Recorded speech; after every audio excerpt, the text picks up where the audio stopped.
नमस्कार, मी प्रतीक्षा. न्यूज मराठी 24/7 मध्ये आपलं सगळ्यांचं स्वागत आहे. तर एक नजर टाकूया आजच्या झटपट 24 बातम्यांवर.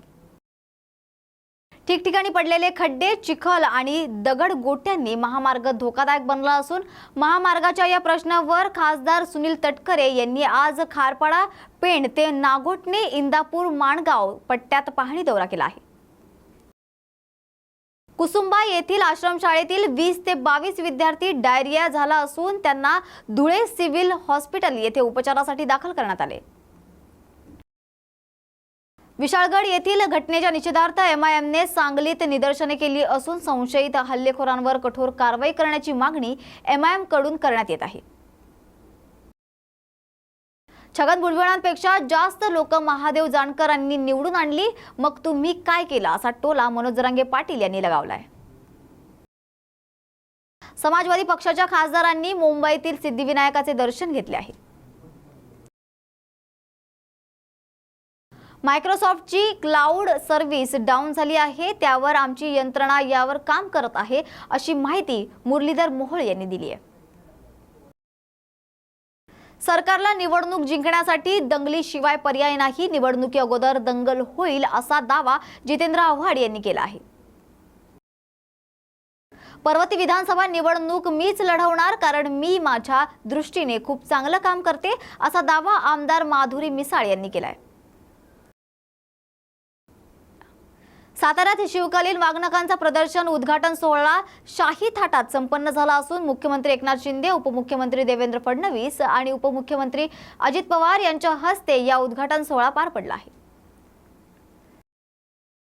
अमरावतीत विशाळगडावरील अतिक्रमण काढलं यासाठी भाजप रस्त्यावर उतरणार असल्याचा इशारा खासदार डॉक्टर अनिल बोंडे यांनी दिला आहे.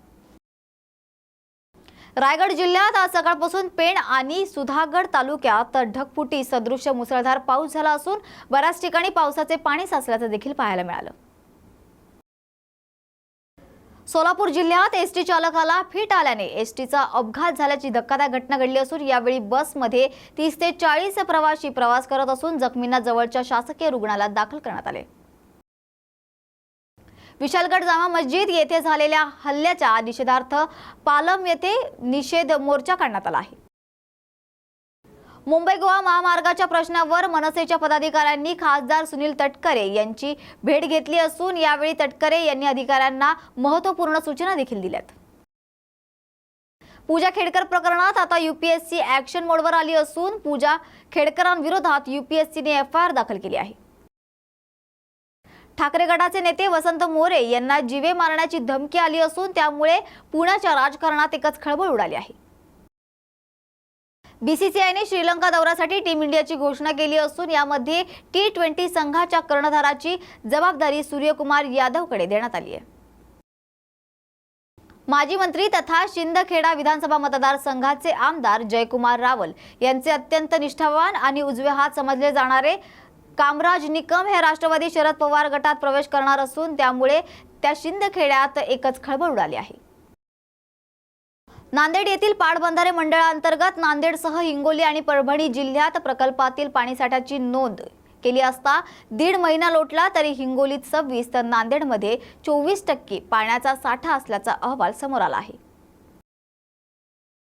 विधानसभा निवडणूक होईपर्यंत काँग्रेस शहराध्यक्ष बदलणार नाही असा दावा रमेश चेन्नीथला यांनी केला आहे. पुणे नगर कल्याण महामार्गावर आळेफाटा येथे भरधाव ट्रक रस्ता सोडून अंत्यविधीवरून परतणाऱ्या लोकांमध्ये घुसल्याने भीषण अपघात झाला असून या अपघातात 5 जण ठार तर 10 जण गंभीर जखमी झालेत. शुक्रवारी अचानक मायक्रोसॉफ्टचा सर्व्हर बंद झाला. मायक्रोसॉफ्टचा वापर करणाऱ्यांना तांत्रिक अडचणींचा सामना त्यामुळे करावा लागलाय. तर यामुळे अनेक विमान सेवांची उड्डाणे बंद करण्यात आली असून तसेच अनेक बँकांचे कामकाज देखील ठप्प झाले आहे. आमच्या हृदयातून शरद पवारांना कोणीच काढू शकत नाही असं वक्तव्य डॉक्टर राजेंद्र शिंगणे यांनी केलं आहे. मराठ्यांना सरसकट कुणबी प्रमाणपत्र द्या अशी मागणी मनोज जरांगे पाटलांनी केली असून उद्यापासून बेमुदत उपोषणाला बसण्याचा इशाराही त्यांनी यावेळी दिला आहे. तर या होत्या आजच्या झटपट 24 बातम्या. अशा झटपट बातम्यांसाठी पाहत रहा न्यूज मराठी 24/7.